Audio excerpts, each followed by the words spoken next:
Breaking news! Official teaser or trailer ng Someone Someday dropped na mga kasembreros, no? Pinost ito ni Kath at ng Dreamscape mga kasembreros. Tapos, sa post ni Alden, bibili ba siya ng bagong bike, no? Mga kasembreros. So, yan ang ating tanong. So, uunahin ko to. Si Kath pala, maliban sa official trailer ng Someone Someday, nag-post pala siya no, ng mga endorsements. So, dalawa actually yung endorsements na hindi natin nakitang pinost ni Kat sa kanyang Facebook page, mga kasembreros. So, una dito ay yung betadine niya na kung saan ay naka-purple or naka-violet nga dito si Phenomenal Box Office Cinema Queen. So, kasi parang mostly check ko yung Instagram, yung Facebook, hindi ko lang gaanong check mga kasembreros po. Pero nagpo-post pala siya, no? Of course, sa kanyang Facebook account. Sabi dito ni Kath, 3 hours ago, even with new projects and new routines, I make sure to listen to what my body needs, especially during red days. Providon, iodine, betadine, antiseptic feminine wash will always be my go-to for female overkeeping the intimate area clean and relieving itch. So yun siya mga kasembreros. So ito po ay feminine wash, no? Yung betadine. Tapos, yung ano pa pala, yung TCL. Nag-post din pala siya mga kasembreros, no? Or shinare niya yung post ng TCL Electronics na Facebook page mga kasembreros. So, tapos may picture siya dito na parang nakaupo, no? Naka-red siya mga kasembreros. Tapos, seamless design.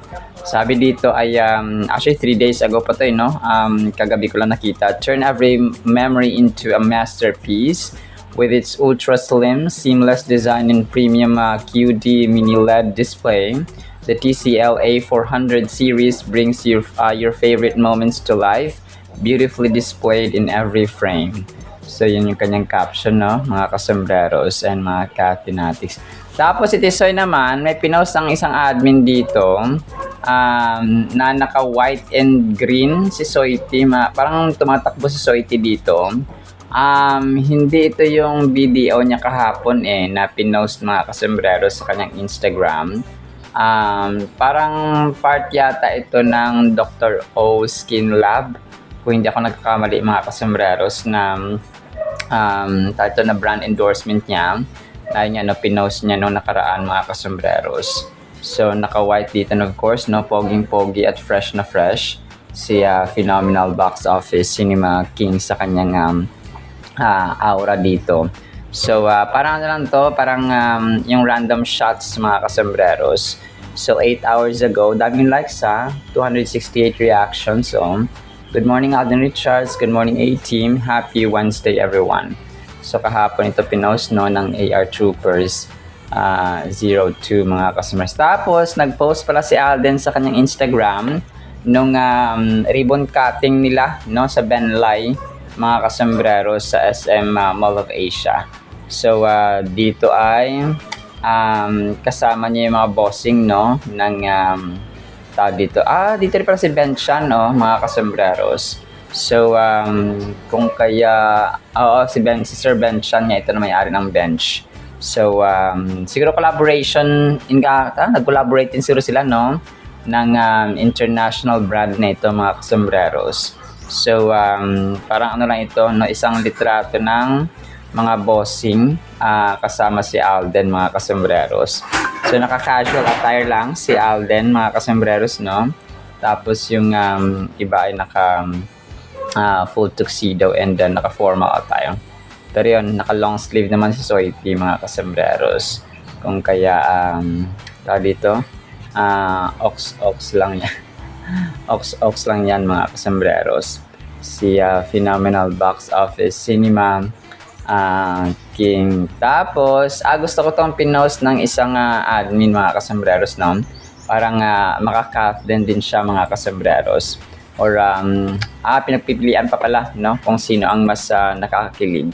So Kathleen or Catherine dito, no, dalawang tambalan, magkaibang kilig, ikaw saan ka, pero ang tunay nabida ay ang ngiti ni Kath, no? Kanino ka mas kinilig, Kath then or Catherine? Daming likes, 325 reactions. 8 hours ago pa lang pinost ni Roslyn, no, sa kanyang Facebook page, mga kasambreros. So definitely, no, Kath then, kasi yung Catherine, alam naman natin na pero iba, no, kasi dati, di ba, may Daniel Padilla pa sa buhay ni Kath. Hindi, break na pala sila sa sa Hello Love Again, sa Hello Love Goodbye. Meron pa dati sa Hello Love Goodbye na Kathniel. Pero grabe pa rin yung hatak, no? 880 million mga kasambres yung kanyang income sa Hello Love Goodbye. Tapos mas lalo ng Hello Love Again, no? Of course, alam natin na wala na sila DJ, wala na sila ni Kath, mga kasambres. So definitely ay parang may chance na mga kasambreros, no? Sina Kath and Alden. Tapos, pinost ito ni Elisha Pulino. Ang ganda naman ng mag-best friend. So, daming reactions, 235 reactions ito, mga kasambreros. So, yung picture ni Kath, ni Coco Martin, Julia Montes, at saka parang si McCoy, wala si McCoy dito, mga kasambreros. So, yung tatlong ito, doon sa may San Fernando, Pampanga, mga kasambreros. So, mag-best friend nga, no? Ang tatlong ito, mga kasambreros at mga Cathnatics. Tapos, yung ito, so pinost yung IV, no? IVI ito, mga kasambreros. Now, ang laki ng billboard ni Catherine. Grabe, ang ganda niya dito. The Queen of Endorsement, makikita sa Expressway to South Luzon Expressway yata ito, mga kasambreros, no? Grabe dami reactions. So, 623 reactions, mga kasambreros. Ang dami. Tapos, major item tayo, ha? Bibili ba ng bagong bike itong si Tisoy, no? Kasi nag-post siya sa kanyang Instagram ng itim naman ito na Colnago, mga kasambreros. So, maliban dun sa puti, sa dilaw, ay parang nakita ko bibili na naman siya ng bago, no, mga kasambreros. So, tingnan na lang natin yung mga susunod niya na posts, mga kasambreros, no? So, ito ay Scope Cycling. Yung kanyang pinost, mga kasambreros. Tapos yung litrato ng Colnago na black naman ito, mga kasambreros. So yun, no, talagang afford naman ito ni Soiti, mga kasambreros. So pero tingnan natin, no, kasi okay pa naman yung dilaw niya, tapos yung puti, of course, no. So yung puti niya yung parang yun, di ba, parang nasira sa may ano ba yun? PAL ba yun? Basta sa aeroplano, mga kasambreros. So, yun po, no? Talagang afford naman ito ni Phenomenal Box Office Cinema King. Tapos, yun, major item din tayo. Yung official trailer ng Someone Someday, mga kasambreros, ay pinost ni Kath, and then ng ABS-CBN, and then ng Dreamscape, mga kasambreros. So ang ganda, no, as expected, mga kasambreros, ay sobrang ganda, mga kasambreros, no, ng kanilang trailer. So si Billy ay bossing sa isang kumpanya, may inalagaang kapatid, tapos mabait na kaibigan, mga kasambreros. So sabi dito ay parang parang ang cute kasi nung nakakamiss. Parang mysterious ito, mga kasambreros, na yung pinakaunang intro ay parang naka-trahe de boda, or parang nakadamit pang parang naka-outfit ng wedding dress itong si Kath, mga kasambreros, no? Tapos papunta sa simbahan. So hindi ko lang sure kung ikakasal ba siya dito o bridesmaid lang siya or something, mga kasambreros. So yun yung parang yun yung parang yung intro niya, mga kasambreros. The Best Ate. Tapos si Oliver pala yung dito. So tapos si Ma'am Dimples Romana, of course, dito. Tapos The Best Boss, no? Tapos ang galing, The Best Friend, no? Tapos so ang cute dito, mga kasambreros, no? Dreamscape at Star Magic pala ang nag-post din ito, no, mga kasambreros. So, tapos, okay. So, parang, yung pala dito, is, ikakasal si Kath. Tapos, yun yung tanong dito kung matutuloy yung kasal na yun mga kasembreros. So, ang traidor dito or villain of course ay si Maha Salvador na best friend niya sa totoong buhay, pero dito sa Someone Someday ay of course no, traidor mga kasembreros. So yun yung pinaka tapos yung last dito sabi niya yung pinakaayaw ko sa lahat yung manloloko no. Tapos ganun yung tapos ay basta na parang pagiganti yung last part dito mga kasembreros. So, tapos, July 27, yung official nito na pagpapalabas mga kasembreros sa Netflix at saka sa prime time mga kasembreros, no, gabi-gabi sa ABS-CBN. So, definitely abangan ito ng mga fans, mga kasembreros ni Phenomenal Box Office Cinema Queen. So, parang ano lang din, no? Parang kay Alden. No? Sana hindi sila, no? Hindi sila maigpit pasyado sa copyright, no? Para ma-play din po natin dito mga kasusin. Of course, no, itong official trailer nila na play natin, hoping para inyo pong mapakinggan, no, at ma-appreciate lalo mga kasembreros. So, yun po, no. Kung ma-play ko, yun, hindi siya copyright. Pero pag hindi ko po na-play mamaya, ay copyright po siya mga kasembreros. Pero hoping and praying talaga na hindi. Tapos, next item natin. So, si Doc Grayson Lazaro, mga kasembreros. Lazaro Lozano. Ay, parang shinare siya dito ng isang admin kagabi. So, naka-surgeon attire or naka-pang-doktor na attire si Alden dito, mga kasembreros. Si Doc Grayson. Parang na lang as sort of teaser na rin din mga kasembreros. Pero alam ko nagsushoot pa sila ng mga kasembreros. This is 1 hour ago. Ang daming reaction sa 103. Mga kasembreros, naka-blue dito si Alden na attire, no, sa kanyang pagiging surgeon or doctor sa Code Gray, mga kasembreros. So, kaya siguro siya Grayson kasi Code Gray. So, parang ganoon mga kasembreros na parang related siya doon sa pangalan din po niya. Dr. Grayson, mga kasembreros yung title. So, Code Gray, Dr. Grayson. Something like that, mga kasembreros. So, kasi tama. Kasi gray, British yung kanilang ginamit na gray Kasi yung A na gray, G-R-A-Y-I, American English, mga kasembreros. So, talaga nag-ano ako dito, no? Tapos, si Tita Long Gumatay, confirm, pumunta rin pala siya dun sa event ni Alden sa Benlay, mga kasembreros. So, nag-post si Tita Long Gumatay 8 hours ago. Iba talaga ang kapogian ni Alden. So, dito ay andito rin sina James and Blake. So, ang video nito na marami sila mga kasembreros na umattend doon ay sa next vlog natin, no, ipa-flash mga kasembreros.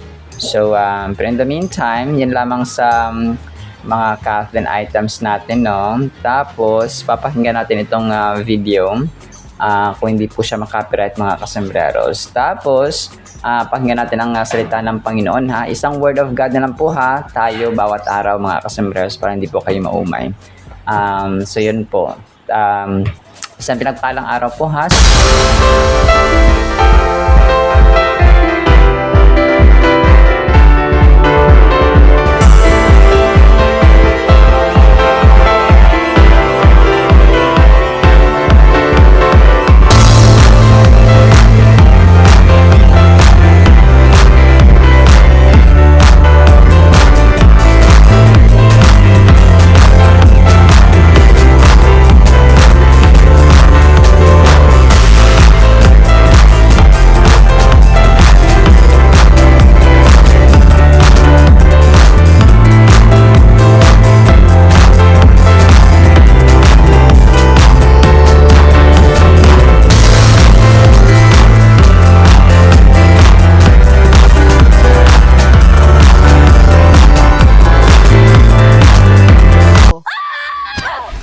Iba ho ang barumbado sa marunong ipagtanggol ang sarili. Bakit mo siya bumabalik? Okay na naman tayo.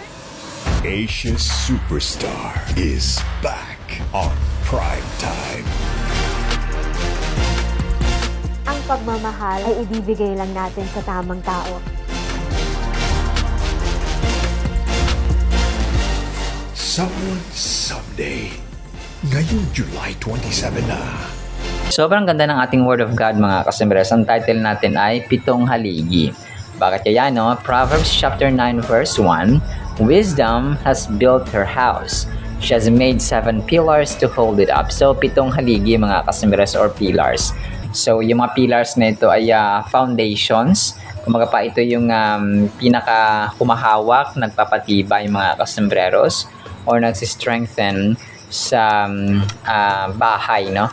Dito kasi ginawang personification ang wisdom mga kasembreros. So ang wisdom or ang kaalaman na alam natin na nagmumula sa Diyos mga kasembreros ay sabi niya dito ay kung itatranslate natin ng literal ay nagpatayo daw siya ng bahay, no? Wisdom has built her house. No, ginawa siyang person, no, her mga kasembreros. So babae, no, yung pagturing mga kasembreros sa wisdom. So that is pa sa English language na kung pa parang translation or connotation mga kasembreros. So babae. So parang ginawa siyang tao talaga mga kasembreros, no? Ang wisdom. So nagpatayo daw siya ng bahay. So tayo kapag nagpapatayo ng bahay, syempre yung inuuna dyan yung mga haligi, no? Kasi dapat ay matibay. At saka may pundasyon at kakapitan yung mga dingding, yung mga bubong at iba pang parte mga kasembreros ng any construction na hindi lang actually bahay, no? Pwedeng mga malalaking infrastructure or buildings mga kasembreros. So ganun po siya. Kailangan po talaga ng haligi at pundasyon muna para maging matibay, no? As a sort of yun kasi yung sequence dapat mga kasembreros talaga, no? Kailangan nating sundin yung ganong pattern na una mo ng haligi and so on. So hindi ka kasi hindi ka makapaglagay ng bintana o ng bubong o ng pader dyan kung wala siyang wala siyang haligi mga kasembreros. So dito she has made 7 pillars to hold it up. So ang Proverbs chapter 9 verse 1, alam natin yung Proverbs pa sinulat ni Haring Solomon, the wisest king ever lived sa kasaysayan at sa Biblia. Proverbs chapter 9 verse 1 speaks to the idea of wisdom as something that is carefully constructed and deeply rooted. So, may matibay na pundasyon. So, ito rin yung kahalagahan ng prinsipyo. Kaya ang tao, na isang individual, mga kasmas, kapag wala siyang prinsipyo, madali siyang naiinganyo o naimpluwensyahan ng kanyang paligid, mga kasembreros. May it be yung bad influence or good influence, mga kasembreros. So dapat good influence mga customers ang mabuting impluwensya ang kanyang i-absorb sa kanyang paligid. Kasi kapag bad influence, alam natin yung kahinatnan mga kasembreros, no? So hindi natin yun gugustuhin, especially sa mga bata, no? Kasi mga bata sila, they can be easily influenced or swayed mga kasembreros, kung kaya dapat ingatan talaga at saka bantayan ang mga kabataan, especially ngayon, no, sa social media. Talaga malakas rin yung hahatak talaga ng social media at cellphones mga kasembreros. So kung kaya dapat natin silang bantayan kasi wala pa silang prinsipyo. Kaya yung mga taong iba nga, diba? Kahit malalaki na ay wala pa silang prinsipyo. So which is very delikado mga kasus. Kaya marami ang palabarkada, no, inom dito, inom doon. So kasi hindi sila tumatayo sa sarilang prinsipyo na hindi ako pwedeng uminom. So parang hindi ako pwedeng kasi meron akong ganito ganyan. So dapat may prinsipyo na very firm mga kasembreros para hindi ka ma-BI, no, or bad influence mga kasembreros. When we think of building a house, we can visualize an effort that involves planning and hard work. This illustration is powerful because it reminds us that wisdom isn't just handed to us on a silver platter.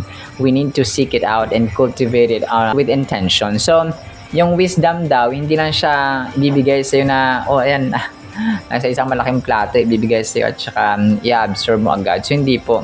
No, we need to cultivate or we need to develop wisdom over time mga kasembreros. So kailangan maging practical, na maging maalam talaga mga kasembreros, especially when making big decisions sa ating buhay. So napakahalaga po no let's say maghanap ng partner, no, kasi forever na talaga makakasama mo yan sa buhay. So it's really important to be wise in choosing a partner, mga customers, and also a career.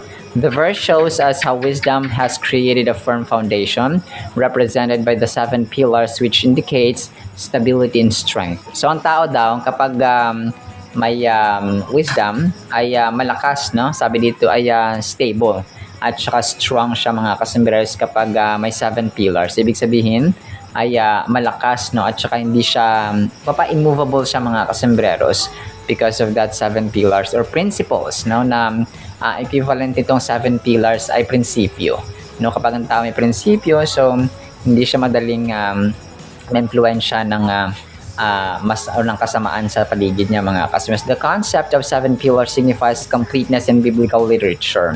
7 is a number that often associated with fullness or perfection in the Bible. So yung 7 kasi, di ba, power siya na number, sa Biblia, mga kasembreros. 7, no, 7 days, mga kasembreros. Sa 7th day ay nagpahinga or Sabbath, mga kasembreros, ang 7. So maraming instances, no, na ang 7 po ay napakahalagang figure sa Biblia. This can suggest us that wisdom being described is not lacking in any way.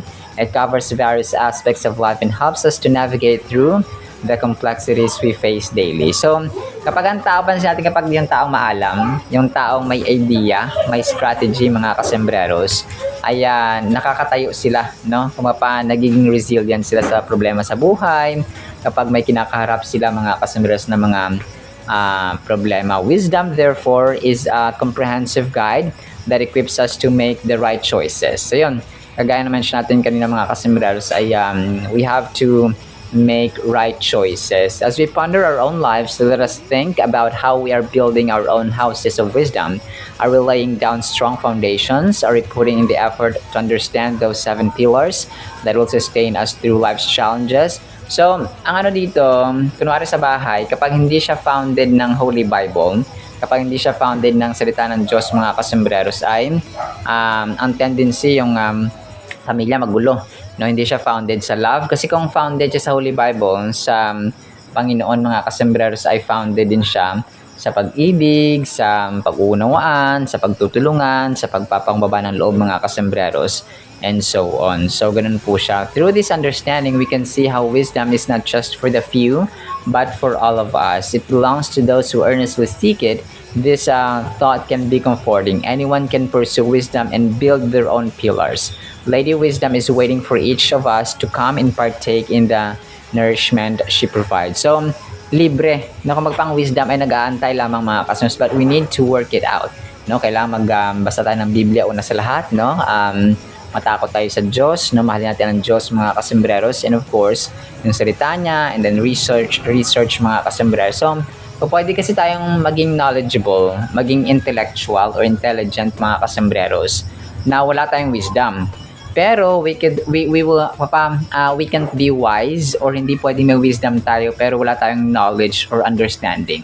So ganun po siya, kasi ang wisdom ay mas mataas sa knowledge or intellect, mga customers. Kasi gano'n neto, no, maraming mga tao yung research, but yung understanding, yung wisdom, mga customers, knowing what is knowing right and good, mga customers, discern what is good and bad, and doing what is good instead of bad, mga customers, or wrong, ay doon po sila nagkukulang. Kung kaya ang tao pwede mag-research lang ng research, pwede mag-study lang ng study without wisdom. Okay? Kasi ang wisdom, heavenly gift po yan, mga kasembreros. The call of wisdom is open to all. No one is excluded from her invitation. Everyone has the opportunity to gain understanding.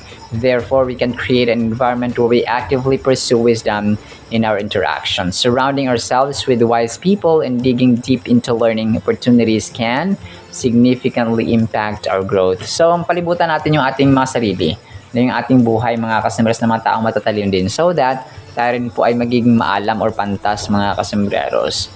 So, parang lang yun, parang kung mga kaibigan mo, mga studios, mga wise, no, mga pantas, ay ikaw din po maging ganoon, mga kasembreros. Kasi nga, birds of the same feather flock together. So, ganoon siya, mga kasembreros.